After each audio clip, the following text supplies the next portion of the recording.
Quería nombrar quizás en términos generales, como les dije, hay muchos proyectos de ley dando vueltas. Traje a colación uno de los primeros, creo que fue el primero que de verdad regula la gestación por sustitución. Después con muchos que siguieron estos lineamientos, o algunos han tenido algunas diferencias. Voy a comentar así en términos generales a dónde apuntan estos proyectos de ley. En general, uno puede advertir que los proyectos de ley siguen la línea del anteproyecto de Código Civil y Comercial, es decir, el artículo que fue excluido luego por la Comisión Bicameral, en orden a ciertos requisitos, que deben presentarse para que desde el Estado, sea a través del organismo administrativo, porque en algunos casos se prevé la intervención no judicial sino administrativa, sea a través de la orden judicial, del juez, se homologuen estos convenios de gestación por sustitución. ¿Por qué digo que siguen los lineamientos del proyecto original? Porque reiteran estos requisitos que ya estaban en el proyecto original. Por ejemplo, que la gestante no se sometiera, a este proceso más de 2 veces. ¿Esto para qué? Para evitar que la gestación por sustitución se convierta en un fenómeno de explotación de las mujeres y realmente un tema que busca obtener un resultado económico. También se prevé en la mayoría de los proyectos que la gestante haya tenido un hijo propio para que haya atravesado lo que significa el embarazo y lo que significa el parto, esto también para evitar arrepentimientos. Se prevé en general en estos proyectos que el material genético no sea de la gestante, esto en todos los proyectos, y en muchos proyectos, siguiendo el lineamiento del Código Civil, se exige que al menos uno de los dos haya aportado su material genético, uno de los dos comitentes. Sin embargo, esto ocurre general como regla. Sin embargo, en lo que difieren estos proyectos del proyecto de Código Civil es que excepcionalmente se admite que se homologue un contrato de gestación por sustitución pese a que el material genético no provenga de ninguno de los dos comitentes. Es decir, en estos proyectos, a diferencia de lo que ocurría en el Código, donde todavía el dato genético tenía un peso relevante, ya el dato genético pasa a un segundo plano y es en verdad la voluntad procreacional lo que determina la filiación en el caso de gestación por sustitución. En general también se exigía la salud, la plena capacidad física, psíquica de la mujer, cuestión que también se prevé en estos proyectos, y la regla sigue siendo que el contrato sea gratuito. Sin embargo, vamos a ver que en los proyectos se avanza un poco más. ¿Por qué? Si bien se regula como contrato gratuito, acá agrego que se prevé en muchos de estos proyectos un registro de gestantes. ¿Para qué? Para poder controlar. ¿Cómo voy a controlar que una mujer no se someta más de 2 veces a este proceso si no tengo un registro de quiénes son las gestantes? ¿En qué se avanza? En orden a esto que yo les comentaba, lo que se entiende por una compensación vinculada con el hecho de haberse sometido a una gestación por sustitución. Una compensación que no implique en rigor un enriquecimiento para la gestante. Es decir, ¿a qué se apunta? A distinguir entre lo que es una compensación de lo que sería un contrato netamente oneroso. En un contrato netamente oneroso uno podría estipular una suma de que las partes pueden libremente pactar una suma de dinero a favor de la gestante por la gestación por sustitución. En el caso de prever una compensación, el carácter no lucrativo del convenio se mantiene, porque sigue siendo no lucrativo, porque esta compensación a lo que apunta es a compensar, a resarcir gastos médicos, de traslados, de asesoramiento legal, psicológico y todos aquellos que sean considerados una consecuencia directa de la gestación por sustitución. Todo lo que exceda lo que uno puede entender como una consecuencia directa e implica un enriquecimiento sin ninguna justificación para la gestante estaría prohibido. Ahora, ustedes van a decir, ¿cómo hacemos para determinar esto?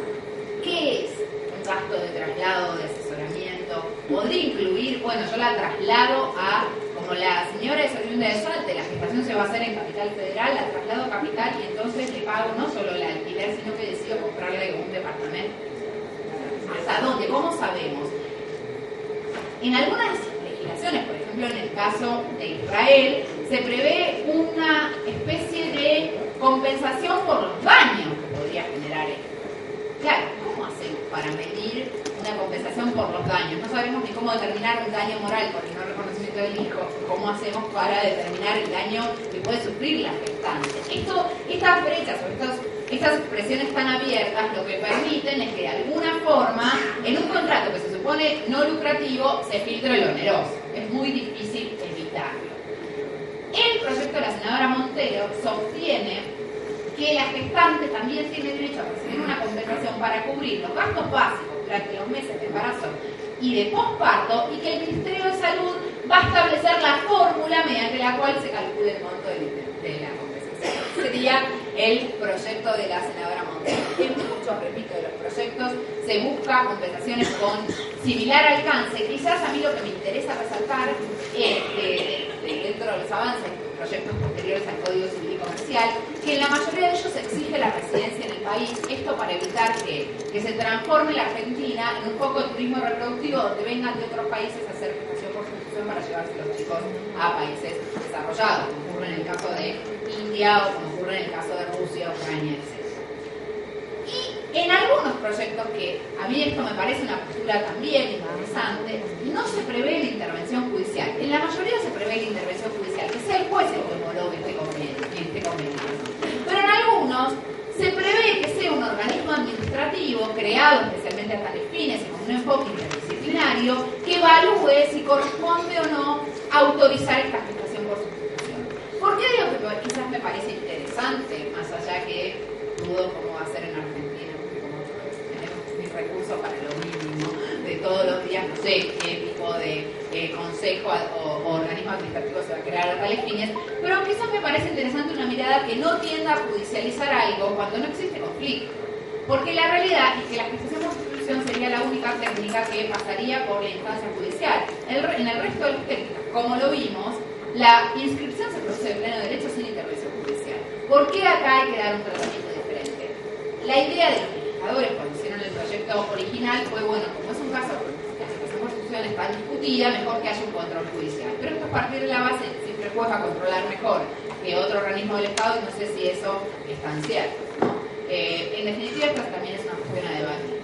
También hay otros proyectos de ley que directamente lo que hacen es modificar el 562, sacar el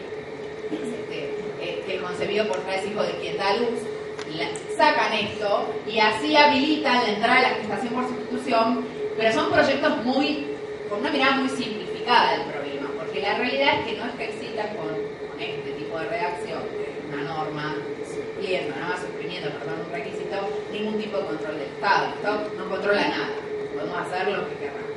Este es un poco lo que se está discutiendo a nivel parlamentario. Nunca ninguno de estos proyectos ha llegado a tener ni media sanción ni una discusión fuera de comisión.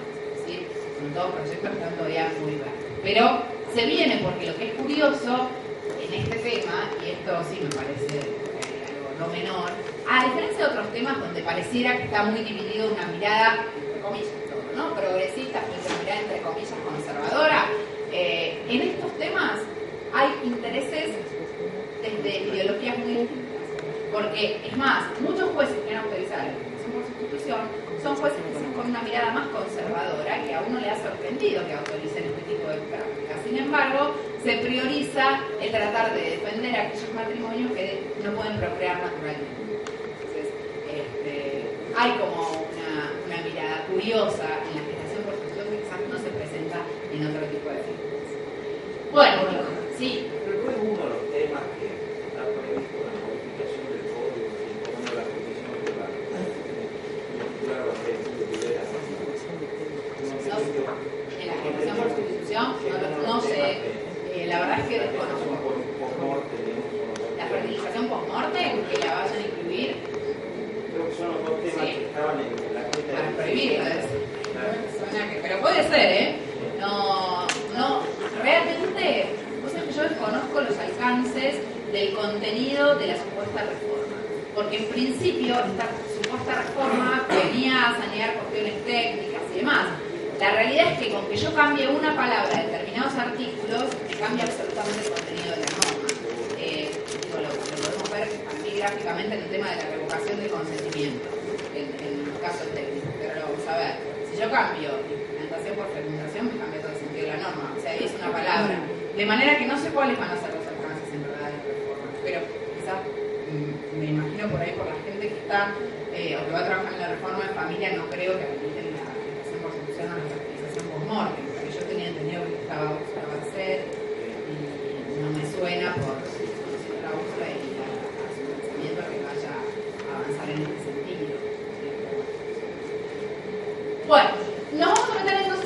tiene que ver con la determinación de la filiación matrimonial, y acá traigo el conocido artículo 566 al que me estaba refiriendo anteriormente cuando hablábamos de la extensión de la presunción a las parejas del mismo sexo. El 566 establece la vieja presunción de filiación, que ahora se llama presunción de la filiación y no presunción de la paternidad del marido, porque se intenta a partir de esta norma equiparar la situación de los matrimonios de distinto sexo y los matrimonios del mismo sexo. Yo digo se intenta porque me parece que esta equiparación es más discursiva que real, por distintos argumentos que ahora voy a explicar. ¿Qué dice el 566? El 566 dice, excepto por el contrario, se presumen hijos del o la cónyuge, los nacidos después de la celebración del matrimonio y hasta los 300 días posteriores a la interposición de la demanda de divorcio en nulidad del matrimonio, de la separación de hecho de la muerte. Hasta acá no ha habido demasiadas modificaciones, más que esclarecer el tema de los plazos, que el viejo 243 era bastante confuso, pero sí se agrega el o la cónyuge. Con lo que uno, si se quedara solamente con lo que establece el primer párrafo del 566, podría decir, esto que me comentaban ustedes, que la presunción de filiación se aplica tanto a los matrimonios de distinto sexo como a los matrimonios del mismo sexo. Sin embargo, el segundo apartado de la norma dice, esta presunción no rige en los supuestos de técnicas de reproducción humana asistida si él o la cónyuge no prestó el consentimiento informado, previo, libre, seguro, de manera tal que esta segunda parte de la norma lo que pareciera indicar es que la manera de determinar la filiación en el caso de técnicas es siempre con el consentimiento y no con la presunción. Si yo no tuviera esta segunda parte, repito, puedo hablar de presunción, pero si tengo esta segunda parte, ustedes imagínense este escenario. Si va a un matrimonio de distinto sexo que recurre a las técnicas de fertilización con material genético de un tercero y no quiere decirlo, no lo quiere blanquear, no le quiere decir a su hijo futuro, ni quiere blanquear. Entonces dice, hoy mi marido y yo vamos al registro civil y escribimos a mi hijo Juanito como hijo del matrimonio. Lo vamos a poder escribir sin ningún tipo de obstáculo o traba, porque el señor del registro civil lo va a escribir, a confiar en lo que estamos diciendo la verdad y lo va a escribir. Ahora, si en vez de ser un matrimonio de distinto sexo, es un matrimonio del mismo sexo, van dos mujeres queriendo inscribir un hijo nacido del matrimonio sin el consentimiento informado, les van a pedir el consentimiento informado, porque van a saber que la única forma que tienen de acceder a la filiación, a la procreación, es a través de las técnicas. De modo que es muy difícil sostener, si bien hay muchos autores que así lo afirman, sostener que la presunción rige para los matrimonios de mujeres cuando lo que determina la filiación en estos casos es el consentimiento, y el registro civil no me va a inscribir la filiación si no es con el consentimiento. La ambigüedad de la norma ha dado lugar a que se presenten, como yo les decía, muchos matrimonios de mujeres en el registro civil reclamando una igualdad de trato en este sentido y que se les aplique a ellas también la presunción. No es lo que dice la norma. De plantearse un caso de características y de querer a las mujeres que sin acompañar el consentimiento informado se inscriba el hijo como hijo de ambos, yo creo que tiene que hacer un planteo judicial. Pero eso es algo que no puede, en mi opinión, decidir el registro civil. Sí. Pero con esa interpretación no tiene sentido que se contemplara en la primera parte que diga de la cónyuge, porque si fuera con la interpretación que vos estás dando, si tiene consentimiento previo, todos los padres es innecesario preverlo en el primer párrafo. Pero ¿sabés cuál es el tema? Es en todas, lo vas a ver incluso en las acciones de filiación. Las acciones de filiación es muy claro. Se ha querido desde lo discursivo, repito, equiparar algo que es inequiparable desde la realidad biológica. A ver, yo no tengo posibilidades, siendo una pareja del mismo sexo, de procrear naturalmente. No la tengo. Desde lo discursivo se ha querido equiparar con la intención de avanzar sobre derechos que incluso se habían ya definido a partir de la ley de matrimonio igualitario. Pero en la práctica, el sistema de determinación de la filiación y el sistema de las acciones sigue el lineamiento de Vélez Arfiel, no de la 2364, de Vélez Arfiel.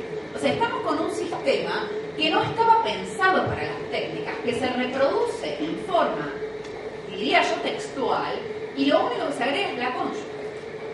Pero vamos a ver que en ninguna de estas situaciones sirve o da una respuesta para los matrimonios del mismo sexo. Si el legislador lo hubiese querido hacer, lo podría haber hecho, como se hizo traigo el caso de Quebec, el caso de Gran Bretaña, hay una presunción de filiación con independencia de la orientación sexual, es del sexo del matrimonio. Esto pasa en algunos países, en otros se exige del acto volitivo, o sea, a través del reconocimiento, la inscripción del consentimiento informado. El legislador podría haber optado por este sistema, sí, pero para mí eso es incoherente con lo que dice el 566, porque el 566 dice no funciona la presunción. En mi caso técnico, si no se acompaña consentimiento. La pregunta es ¿qué determina filiación? ¿La presunción o el consentimiento o ambas? Para mí el consentimiento, porque la presunción para mí pasa en segundo plano. Sé que hay autores que dicen que para igual... qué prevé la presunción de la cónyuge es inaplicable con la interpretación. Para mí es inaplicable. Dígame un caso donde... No, pero digo con el mismo criterio. Si el legislador hubiera querido tener que interpretación, no lo debería de haber puesto. Está bien, pero a ver, si volvemos al 566. ¿Sí? Yo creo que el legislador quiso poner muchas cosas que no puso o quiere muchas veces que el código diga cosas que no dice. Eso también es un tema que tenemos que debatir. El código dice, lo vamos a ver ahora, inicio grave, no dice presunción. Dice puesto presunción. Decir que inicio grave es presunción, entonces, legislamos inicio grave. No sé, yo creo que debería ser presunción, mejor. Acá hay una decisión de política legislativa. ¿Debiera operar una presunción de la filiación? Puede ser que sí, es una opción, la opción que hubo en Gran Bretaña, que hubo. Si yo tengo un enunciado que me dice se presumen hijos, y después tengo una excepción que dice la presunción no rige en los supuestos de técnica si no se acompaña el consentimiento. ¿Qué es lo que determina la filiación? ¿La presunción o el consentimiento? Para mí el consentimiento. Porque, ¿qué otra alternativa tengo? Porque estoy tratando de pensar qué otra alternativa se puede presentar. Si yo no tengo consentimiento, nunca va a haber presunción. ¿Para qué me sirve la presunción si lo que determina es el acto volitivo del consentimiento? Porque además, la presunción, que es la mayor, el mayor invento o la mayor ficción del mundo occidental, de paternidad del marido, ¿no? Con ella se busca que todo niño tenga un emplazamiento filial inmediato, aunque sea erróneo, ¿no? Con eso se busca, es el objetivo de la presunción. Digo, para esto sirve. Ahora, si lo queríamos hacer en estos términos y garantizar el inmediato desplazamiento, incluso advirtiendo que el hijo era hijo de técnicas porque se trataba de dos mujeres, ¿para qué exigimos en el segundo párrafo el consentimiento informado? ¿En qué caso puedo operar la presunción si no tengo consentimiento informado en los matrimonios del mismo sexo? Opera, pero se puede cuestionar. Mientras que en las técnicas ya no se puede cuestionar. Que la vas a cuestionar siempre. Si van hombre y mujer, no la tenés por qué cuestionar porque por ahí nadie sabe. No, pero si van dos mujeres conflicto de matrimonio homosexual. Bueno, siempre. El padre biológico está interesado en cuestionarlo, desplazará a la cónyuge. Pero el registro civil no te lo va a inscribir porque el artículo dice la presunción no rige. No rige, dice. O sea, la presunción rige no rige si no se acompaña el consentimiento. Y a dos mujeres, es que para mí es un intento de equiparación desde lo discursivo que en la práctica no se puede presentar nunca y que de hecho el propio legislador vuelve para atrás con el segundo párrafo. Es mi criterio, en mi opinión, cual creo que es compartido, por lo menos un poco que hay escrito sobre esto, por la mayoría de la doctrina, salvo los autores del código. Los autores del código sostienen que igual hay presunción. Lo que pasa es que a mí me suena que hay una inconsistencia entre la primera y la segunda parte. Krasnow dice que vendría a haber una doble determinación de la filiación, por la presunción por un lado y por el consentimiento por el otro. Pero ¿para qué me sirve la presunción si es el elemento volitivo el que da el peso a la hora de determinar la filiación? O sea, a mí no se me ocurre una situación en donde esto pueda tener utilidad práctica, porque repito, si va a un matrimonio de distinto sexo y le inscribe, ahí sí, nadie le va a preguntar nada, porque no tiene por qué decir que fue hijo por técnicas. Pero son matrimonios del mismo sexo, le van a pedir el consentimiento informado, porque la única forma es por técnicas. Ojo, en la ciudad de Buenos Aires, repito, se aclara que si el hijo nació por técnicas, tiene que acompañar el consentimiento informado, aún siendo matrimonio de distinto sexo, lo tiene que acompañar. Es decir, que ya el registro civil interpreta esto en estos términos, que es el consentimiento informado y no la presunción lo que determina la filiación. Es, creo yo, una cuestión de política legislativa, pero creo que en esto el legislador ha errado en querer asimilar desde lo discursivo algo que en la práctica es imposible de asimilar. porque siempre me van a pedir consentimiento informado cuando vayan las mujeres. O sea, se da una discriminación real que es imposible de sortear, a menos que el legislador opte, como ocurre, como les decía, en Gran Bretaña o en Quebec, por decir, bueno, sí, todas las parejas del mismo sexo, igual que se les aplica la presunción y punto, no les exijo nada. Pasa, puede ser, pero no es lo que piensa el legislador, ¿no? De todos modos, repito, sé que es un tema discutido. Yo no le encuentro mucha alternativa, porque la presunción no rige, es lo que me hace, es tan tajante, la presunción no rige, no dice también, no, la presunción no rige si no se acompaña. Entonces, como que, si la presunción no rige, no puedo inscribir el hijo, porque lo inscribo por la presunción, si no rige la presunción, no puedo inscribir el hijo como hijo del cónyuge. Es, para mí, ¿no? Es la interpretación que yo le doy, entiendo que eso. De todos modos, y digamos ya yéndonos del tema de la filiación por técnicas, en materia de filiación por naturaleza, en orden a los alcances de la presunción, subsisten todavía distintos interrogantes que el Código no ha resuelto, que han sido cuestionados jurisprudencialmente y que se debaten a nivel doctrinario, que es aquella circunstancia o situación que se presenta cuando una mujer inscribe a un hijo, la mujer que está casada, por supuesto, inscribe a un hijo como hijo suyo, diciendo que es soltera o diciendo que está casada, pero que el marido no es el padre del hijo. Porque claro, ¿cuál es el problema de la presunción? La presunción opera hasta los 300 días de producir incluso la separación de hecho, es decir, una vez que yo comprobé que hace más de 300 días que no conviven, la presunción cesa. Pero la separación de hecho yo la tengo que probar en la instancia judicial. En el registro civil, en la Argentina, a diferencia de otros países como Chile, España, no hay ningún sistema por el cual se pueda acreditar la separación de hecho entre cónyuges. De manera tal que es incierta la fecha de cesación de la presunción por la separación de hecho, a menos que un juez diga la separación de hecho se produjo en tal fecha, etc.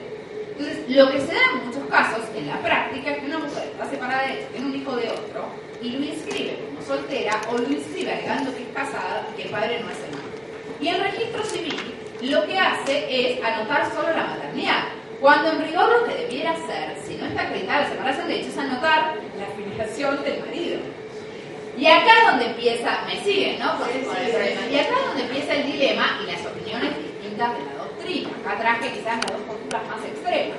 Para algunos autores, como es el caso de Affini, la presunción de filiación, antes de la presunción de la paternidad, no opera de pleno derecho, de manera tal que si un hijo fue anotado como hijo de una mujer casada, sin estar determinada la paternidad del marido, y el padre biológico lo quiere reconocer, o la mujer quiere iniciar una acción de emplazamiento de Estado contra el padre biológico, no necesita previamente impugnar la paternidad del marido, porque el marido no estaría determinado como padre y lo puede reconocer directamente o puede entablar la acción directamente. Para otro sector de la doctrina, que es mayoritario, y también de la jurisprudencia mayoritaria, la presunción opera de pleno derecho, que uno, en términos abstractos, para mí es la única solución posible, digo, y más allá de que yo comparto la postura ecléctica y ahora voy a explicar. ¿Para qué está la presunción si no opera de pleno derecho? O sea, si no, para eso habilitemos un sistema de reconocimiento también en el caso de la filiación matrimonial. Si está la presunción, es porque la presunción opera de pleno derecho. ¿Qué quiere decir esto? Yo voy, como les decía, con la partida de matrimonio y con el certificado de parto y automáticamente me van a inscribir como padre al marido. Lo que dice el sector de la doctrina, liderado por Zanoni, es que aunque el marido, no está inscrito, aunque esta paternidad no está inscrita, hay paternidad, y que para reconocer un hijo, para entablar una acción de filiación contra el padre biológico, tengo que previamente impugnar la filiación. Lo que en la práctica conduce a situaciones absolutamente injustas. Por eso yo digo que participo de la postura ecléctica. ¿Cuál es la ecléctica? Es decir, sí es cierto que en principio la presunción opera de pleno derecho. Si no hay nadie que quiera reconocer o no hay una acción de emplazamiento del Estado que se vaya a entablar, opera de pleno derecho y en principio el marido sería el padre. Pero si hay alguien que es el verdadero padre, que quiere reconocer, o si la madre pretende, en la presentación de su hijo, entablar una acción de emplazamiento filial contra el padre biológico, obligarla a impugnar previamente la filiación realmente es antieconómico. Máxime con la certeza que hoy en día tiene la prueba genética y sabemos que teniendo una prueba genética sabemos quién es el padre, ¿no? Sin duda alguna. Entonces, esta es la discusión que se ha dado y lamentablemente el código no ha dado una respuesta expresa. Lo último que tenemos en jurisprudencia, miren, es del 2001, ¿sí? Del 2001, de un fallo de la Corte Suprema, que sigue siendo hoy el leading case en la materia, porque la Corte Suprema no se ha vuelto a expedir en este sentido. Es una madre que inscribe a un hijo omitiendo el apellido de su esposo, pero consignando ser de estado civil casada. Es decir, ella dice soy casada, pero no le inscribe con el apellido de su marido. También hay un tema ahí de exactamente. Igual el chico no era hijo del marido. No era. La mujer inicia una acción de filiación contra el padre biológico. ¿Qué es lo que hace el padre biológico cuando recibe la demanda? Opone una excepción diciendo que previamente debía impugnarse la filiación del marido, porque la mujer estaba casada y el niño nace dentro de los plazos de la presunción. En primera instancia, y también en la Cámara, aclaro que estaba un examen genético con resultado positivo que indicaba que este padre biológico era el padre, ¿sí? O sea, que el demandado era el padre. Por eso, en primera instancia y en la Cámara dicen, a ver, señor, no vamos a dar vueltas en primera impugnación. Tenemos el examen genético, usted es el padre, hacemos lugar a la acción de desplazamiento, se desestima esta defensa o esta excepción. Sin embargo, la Corte revoca esta decisión. La Corte toma la postura de Zanoni como la postura más rígida, entiende que la presunción opera de pleno derecho y que con independencia de si hay un verdadero padre biológico dando vueltas, si hay una prueba genética, es necesario primero impugnar la paternidad. La Corte dice, la sentencia interpreta arbitrariamente el derecho aplicable al suplente al considerar que la omisión de la mujer casada de denunciar el nombre del progenitor basta para desvirtuar la presunción de paternidad matrimonial, ignorando que dicha presunción rige por imperio legal y no por voluntad de las partes y solo puede ser destruida por medio de la precedente acción que en este caso no ha sido ejercida. La sentencia viola entonces el artículo 252 del Código Civil, que es el que decía que no se pueden tener dos filiaciones del mismo género, creando un vínculo de filiación extramatrimonial con el demandado, quien ostenta por imperio legal un vínculo de filiación matrimonial con el marido de su madre. Esta sentencia tiene un criterio, un resultado realmente perjudicial para el niño, antieconómico, está obligando a iniciar una nueva acción de filiación con un examen genético determinante en la filiación del padre biológico por ser interpretar estrictamente la letra de la ley. Lo cierto es que a mí me parece que el código quizás podría haber avanzado en este sentido. Es más, me voy a atrever a decir más. Yo creo que a esta altura de las circunstancias deberíamos tomar un poquito el ejemplo de algunas otras legislaciones que se olvidan de la presunción de filiación y que establecen que la filiación debe ser determinada tanto en el caso del matrimonio como en el caso del hijo extramatrimonial a través del reconocimiento. Porque en definitiva ustedes me podrían decir, la presunción tiene como esta finalidad de que haya un inmediato emplazamiento filial sin necesidad de requerir el reconocimiento. Pero la realidad es que me parece a mí, la circunstancia, si yo tengo un hijo, lo voy a ir a reconocer. Porque en principio, si estoy casada con una mujer, si un hijo lo voy a ir a reconocer. Y si no lo reconozco, porque algo pasa.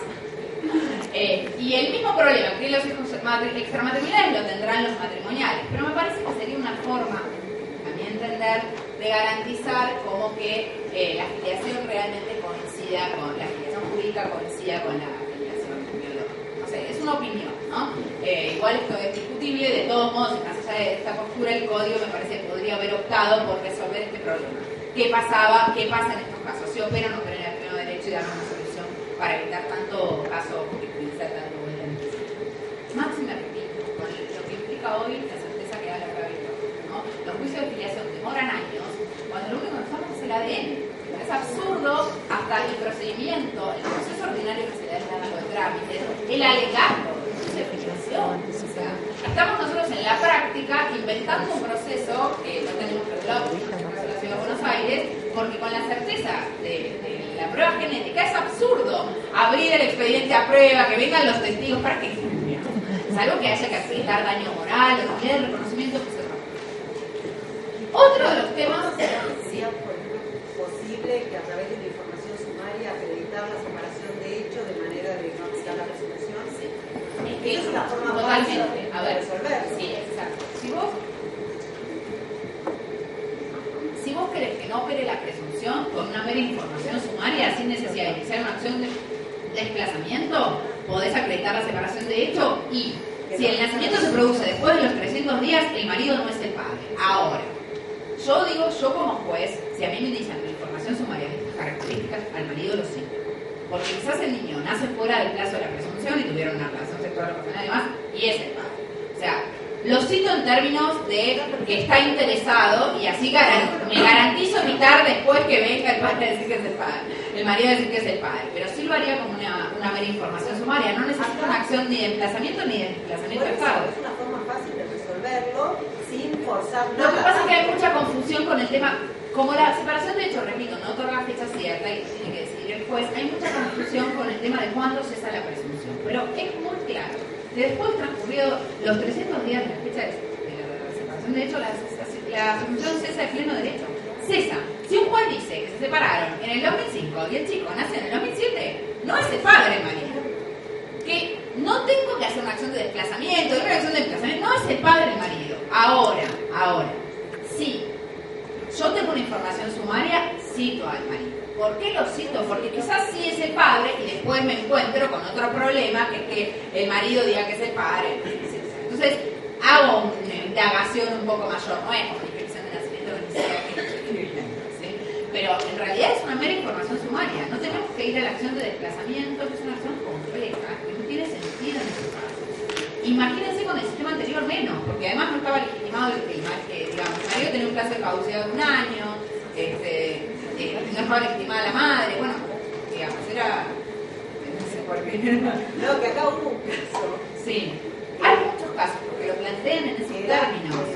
Bueno, cuenta fallar. Sí. Fue la mujer queriendo inscribirlo como soltero. Se fue a la chica, la oficial de registro civil, y dijo, no, está casada con fulano. Con el fulano del cual aparentemente estaba separada hace mucho tiempo y pretendía inscribirlo, bueno, obviamente a nombre de ella y de él,